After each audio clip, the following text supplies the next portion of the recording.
lagrangiano, né, que é dado de alguma forma por um parâmetro aqui, vamos chamar um parâmetro μ, e a gente coloca um termo desse tipo aqui, μ kappa a μ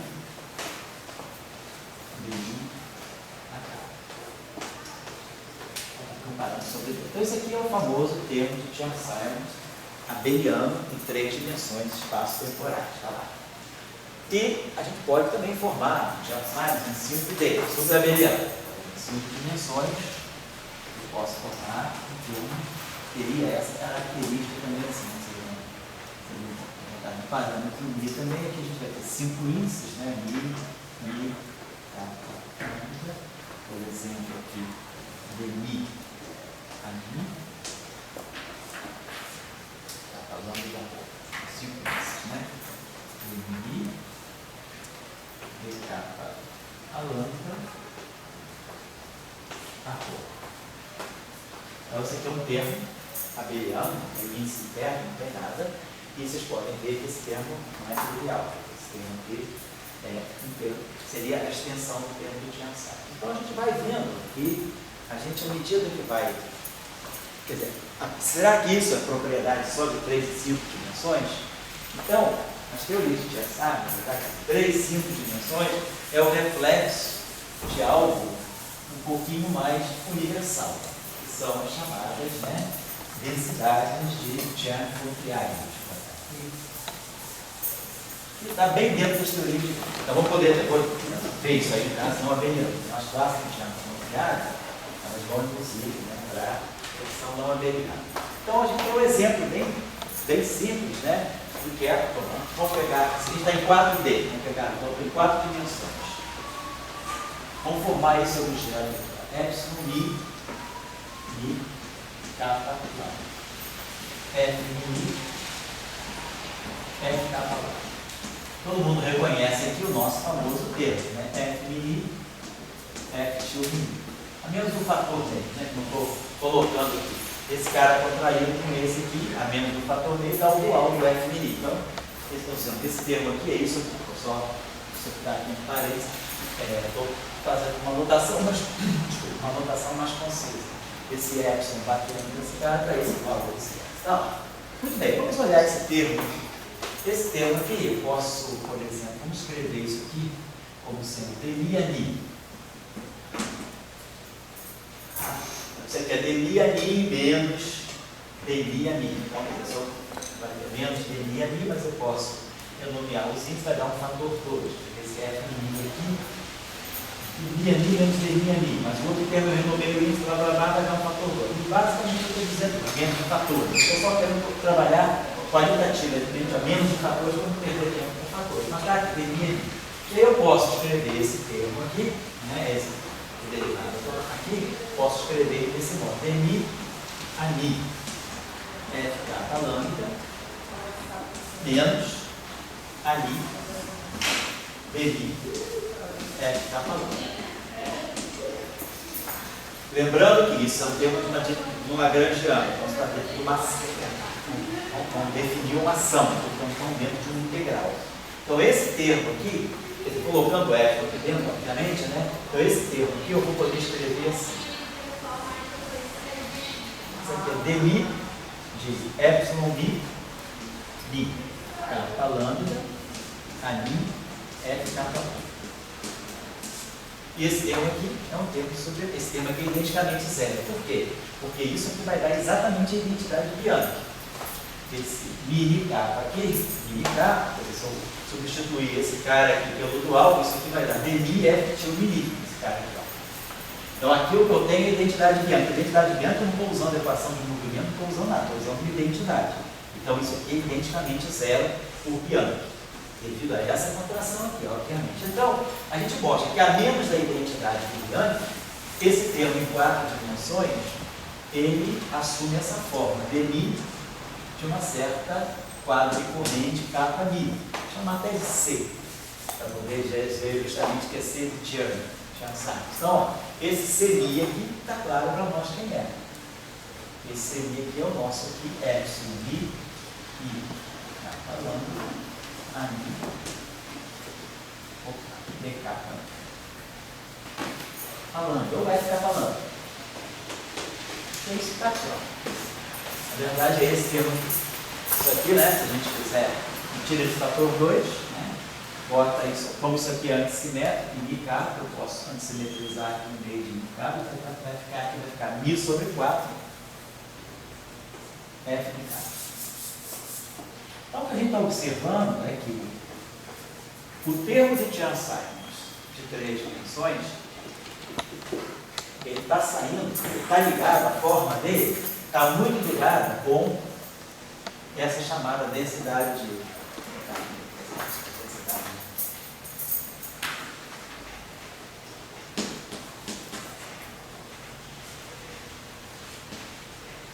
Deixa eu pontuar. O Pondriag estabeleceu isso, não tem muito claro. É claro que mais ou menos na época do paper de Dirac de monopolo, do segundo paper de teoria de campo de monopolo, mais ou menos 1947. Mais ou menos isso. Então, o que a gente está observando? Esse termo aqui é uma derivada total. Se eu for em 4 dimensões, por exemplo, se eu pego, escrevo isso aqui em 3, vou dizer que esse índice aqui, deixa eu apagar isso aqui, já está feito, está feito.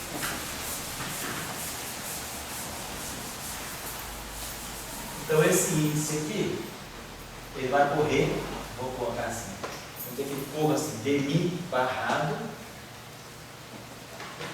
cmi barrado, mais d3, c3. Vamos colocar assim, onde esse mi barrado é 0, 1 e 2. Então, se eu pegar essa configuração aqui, mi, se esses índices aqui estiverem todos correndo de 0 a 2, esse índice aqui, quer dizer, ou o índice daqui de fora, né, esse índice aqui, vamos dizer que eu faço o seguinte, eu vou chamar de dmi, tá? Vamos dizer que a gente pega essa contribuição, deixa eu apagar isso, vou botar de outra forma. Vamos escrever isso aqui assim. Isso aqui vamos botar, D0, C0, mais D1, C1, mais D2, C2, mais D3, C3. Quem é C3 aqui? C3 aqui é ε3 mi capa lambda ali f capa lambda.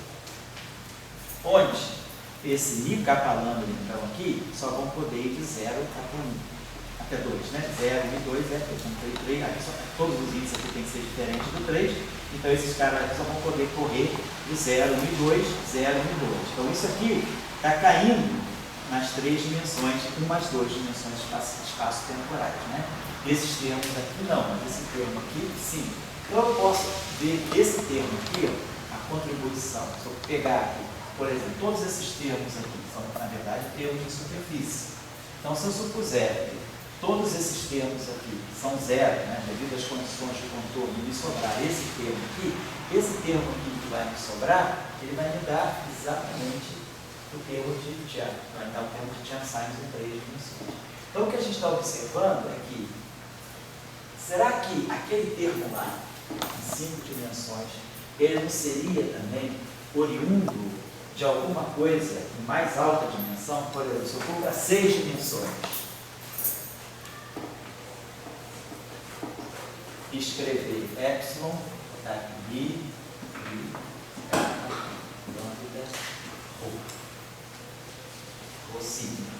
Escrever f mi, f kappa lambda,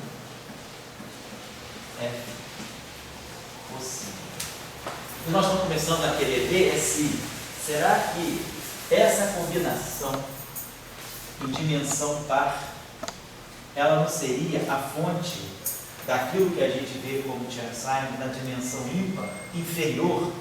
E a gente começa aqui com 4 dimensões, eu posso construir isso, porque esse invariante aqui, né, que é uma derivada total em 4 dimensões, essa derivada total em 4 dimensões eu posso pegar, como se eu pegasse, restringisse, tirasse a componente 3 dela e me sobrasse, né, a última, sobrasse o setor tridimensional. É como se eu pegasse uma hipersuperfície, né, com x3 igual a 0 e dissesse o meu espaço 1 mais 2 dimensional, ele é, na verdade, uma hipersuperfície com o x3 constante. E aí a gente ganha esse termo aqui. Então, eu estou imaginando que eu posso pegar o termo de Chern-Simons a partir de um termo, tipo Chern-Poincaré em uma dimensão mais alta. Essa é a conjetura que a gente está fazendo. A gente está construindo essa ideia para ver se ela procede. Então, a gente viu que esse termo nosso amigo aqui, né, que é o termo F, que aparece lá no Lagrangiano, no Corníntia e tal, esse termo aqui, ele, na verdade, ele dá origem a esse termo de 3 dimensões. Chamando aqui o dmi, né, pegando o epsilon, que aí eu vou dizer o epsilon 3. E a lambda, ele se comporta como o epsilon tridimensional, o epsilon relatividade de μ kappa lambda, porque aí esses 3 casos aqui são pontos 0, 1 e 2. Então a gente consegue, é como a gente está vendo, uma redução dimensional. Eu faço uma redução dimensional de 4 para 3, e o que é Chern-Poincaré aqui acaba sendo Chern-Simons aqui. Se eu fizer o mesmo exercício aqui, a gente está vendo que isso aqui é dmi a mi. Então eu vou poder escrever esse termo aqui como sendo dmi de quê? De epsilon mi kappa lambda cosseno a mi f kappa lambda f cosseno menos termos que vão dar identidade do Young. Quando essa derivada bater aqui, vai dar identicamente zero, porque eu vou ter dmi de kappa a lambda menos dmi de lambda kappa. Eu vou ter duas derivadas parciais aqui, atuando num único A, mas sem simetria aqui. Então, quando essa derivada bater aqui, dá zero. Quando essa derivada bater aqui, dá zero. Então, eu vou ter termos aqui que vão, na verdade, eu vou estar subtraindo aqui identidades de Young, que são identicamente zero. Então, não conta nada. Ou seja, esse termo de 6 dimensões é um termo de superfície. E aí, a mesma coisa. Quando eu restringir o D5, né? Vou pegar aqui o D5, e aqui vai ficar epsilon 5. Epsilon 5, aí vai variar de 0, 1, 2, 3, 4. Então eu ganho esse termo aqui, se eu pegar uma hipersuperfície, né, x5 igual a uma constante, esse termo aqui cai nesse termo aqui das 5 dimensões. Então, a partir desse Chern-Poincaré, eu vou ganhar aquele termo de Chern-Simons em 5 dimensões. Tudo isso é abeliano, certo? Então, a gente começa a ver que isso aqui é geral. Agora, vocês imaginarem, sempre que vocês tiverem, sempre que a gente tiver um número par de F's, o mecanismo é esse: eu boto uma derivada para fora, vai sobrar um termo que vai ter um A e, vamos dizer, essa dimensão aqui é par de cores N, vai ter aqui um A e 2N menos um F. Quer dizer, um F vira A e joga a derivada para fora, e os demais F's vão dar a identidade de Bianchi, que são zero. Então, eu vou sempre poder reduzir um termo desse aqui a termos que vão ter um A e 2N menos um F, que vão ser os Chern-Simons da dimensão ímpar inferior.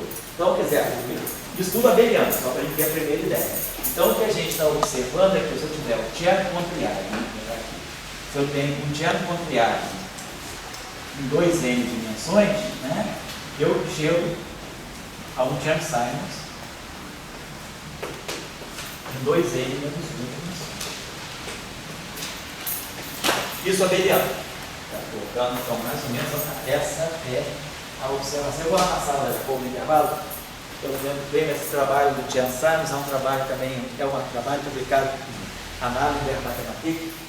Acho que é um trabalho da década de 50. Depois eu vou trazer a referência para vocês. Mas aí ele relaciona Chern-Poincaré, isso aqui é uma coisa bastante conhecida do estudo de teorias de Young-Mills, são essas chamadas classes de Chern, que são invariantes topológicas, tem toda uma discussão disso, isso aqui são pessoas. Isso aqui vale para a gravitação também. Então, isso aqui tem uma interpretação topológica em qualquer dimensão do espaço de dimensão par. A gente colocar ali, por exemplo, a curvatura do espaço.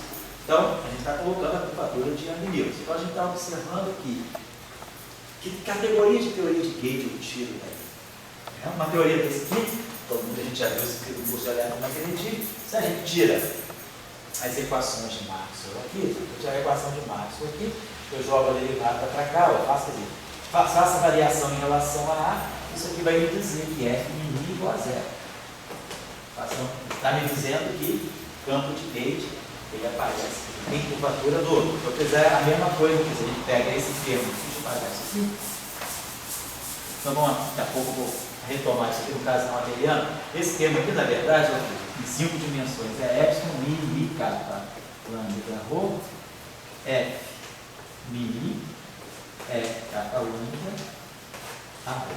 Então, se a gente faz a variação em relação a esse termo aqui vai dar isso, se eu pego, por exemplo, faço a variação em relação a e pego por parte, no final de tudo, a gente vai ter que, em 5 dimensões, o que a gente tem é que f é futil.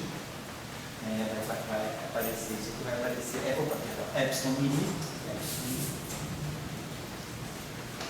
mi, kappa, lambda, rho, f mi, kappa, f lambda, rho, igual a zero. Então, as equações de campo, elas vão dar informações sobre o field strength. Aqui é f mi igual a zero, e aqui é essa. Aqui, ó, a equação já é cúbico, o primeiro termo é cúbico. Esse termo aqui não tem nem termo quadrático. Então, o Chern-Simons em 5 dimensões, ele não tem um termo de propagação. Ele sai direto para acoplamento, ele é um termo cúbico direto. Mas essas teorias podem ser interessantes. Então, o que a gente vai ver agora é essa relação, como a partir de uma teoria, como a partir de uma classe desse chamada densidade de Chern-Pontryagin não abelianas, a gente vai poder gerar modelos de Yang-Mills acoplados com Chern-Simons. Dimensões íntimas, né? Nossa, eu vou dar um diagrama agora, então a proposta da próxima aula vai ser isso aqui. A gente vai partir de... Nós já sabemos construir teoria de Yang-Mills em dimensões arbitrárias, o procedimento, né, de introduzir o field strength, o campo de Gauge, o field strength, a gente está fazendo isso em qualquer dimensão, o procedimento é independente da dimensão. Então, vamos imaginar que a gente tem um grupo de simetria simples, né? Um grupo de simetria, um grupo simples, compacto. Só falta dizer que é SUN. Então, tipo SUN, um grupo tipo SUN, por exemplo. Vamos confundir com tipo SUN. E vamos dizer que a gente vai construir, então, a classe, né? Então, a densidade. Posso sempre construir essa densidade. Certo?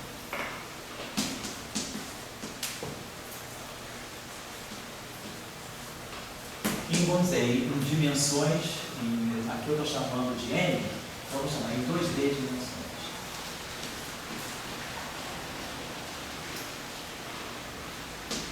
Então, a nossa ideia é construir esse objeto aqui, vou chamar assim de Chern-Pontryagin, vamos chamar de P, esse objeto aqui, Chern-Pontryagin, CP, que vai ser então definido por desse modo, epsilon de I1, I2, e 2D, 2D índices aqui, e aí vamos ver lá, vamos ter aqui traço, obviamente, traço de F, I1, I2, F, I, 2D, I1, F, I, 2D. Então, eu construí esse objeto, que é um invariante de Gauge. A gente sabe quem é F, I, nosso F mini já é o nosso conhecido, F mini é dmi ali, dmi ali, menos e g mais g, computador, ali também. Então a gente sabe que a transformação de Gauge do F mini é uma transformação covariante perfeita, né? R, F mini é menos 1, então colocando o traço aqui, o R que vem daqui marca com R menos 1 que vem daqui, então esse objeto aqui é um invariante de Gauge, né? É um singlete do grupo de Gauge.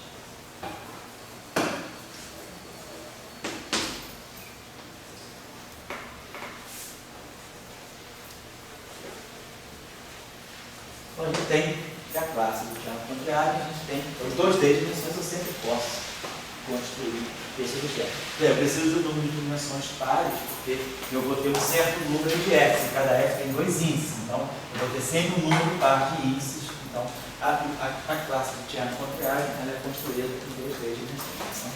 E a gente vai ver que a partir dela, então, nós já vimos que no caso abeliano, isso aqui, o F mini só é dmi ali só, a gente pode sempre jogar fora as identidades de Bianchi e transformar isso num termo de dimensão 2D menos 1, tipo de Einstein.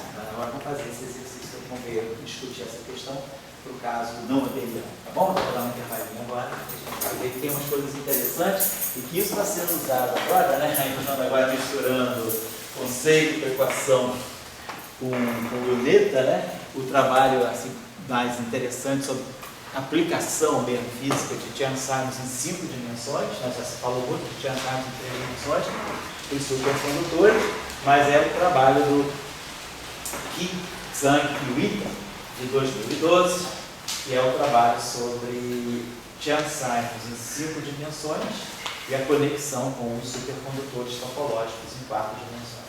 Então, isso aí é uma teoria que está ganhando assim, espaço dentro da física, é preciso a gente aproveitar o momento do curso para discutir um pouquinho. Mas eu quero sempre mostrar para vocês é que a gente está sempre habituado a colocar esse Chern-Simons aqui, mas aí a gente pode colocar Chern-Simons em todas as dimensões ímpares que a gente quiser. E a maneira de construir Chern-Simons em qualquer dimensão é um procedimento, é um trabalhinho, né? Mas você sabe como sempre partir. Você vai para a dimensão do par, usa esse objeto aqui. E aí, a partir daqui, faz a integração por parte que a gente vai ganhar o Chern-Simons da dimensão abaixo. Então, é sempre a partir daqui que a gente chega. Então, depois vamos ver como é que fica isso aqui na versão não abeliana e como é que fica isso aqui na versão não abeliana também. Eu vou pegar lá as referências interessantes. Esse trabalho do Chern-Simons vale a pena vocês terem como referência para ler um dia só, para dar uma lidinha. Bom, então são 6 horas e ponto, a gente retoma 6h20, tá? 6h20 a gente retoma.